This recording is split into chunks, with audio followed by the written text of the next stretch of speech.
अब बताना चाहता हूं वो दूसरी गलती जो आज का नौजवान कर रहा है। खाओ पियो मौज करो, कल किसने देखा है।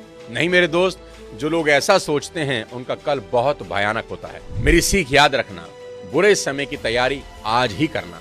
कहते हैं ना, हर दिन ना होत एक समान, यानी वक्त हमेशा एक सा नहीं रहता। इसलिए आने वाले खराब समय की तैयारी आज के समय में कर लेनी चाहिए। पुरानी कहावत है, always take umbrella before rain, यानी बारिश आने से पहले छाता ले लेना चाहिए, क्योंकि बारिश आने पर छाता खरीदने अगर निकलेंगे तो भीग जाएंगे। या मैं इसको ऐसे भी समझा सकता हूं कि प्यास लगने पर कुआं नहीं खोदा जाता, कुआं पहले ही खोदा जाता है। एक कहानी से समझाना चाहूंगा। एक पेड़ पर एक कौवा और एक गिलहरी रहते थे। कौवा सुबह उठता, खाना ढूंढता और खाना खाकर पूरे दिन मजे से सोता रहता, और दूसरी तरफ गिलहरी सुबह से शाम तक खाना इकट्ठा करती रहती।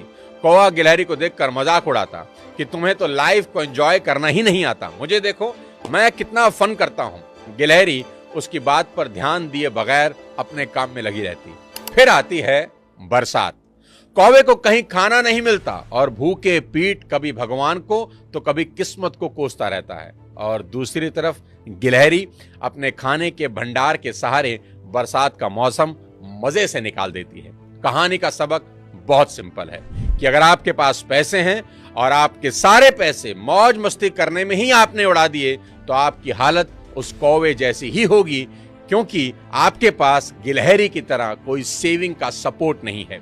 इसलिए पैसा बचाएं और फ्यूचर में आने वाली किसी भी मुसीबत के लिए बचा कर रखें या इन्वेस्ट करें। साथियों, किसने सोचा था कोविड जैसी महामारी से हमारा आमना सामना होगा। आप मेरी बात जरूर मानेंगे कि कोविड में जिन लोगों के पास सेविंग थी उनका वक्त आराम से निकल गया, और जो रोज कमाने खाने वाले लोग थे वो साल उनकी जिंदगी के सबसे भयानक साल थे।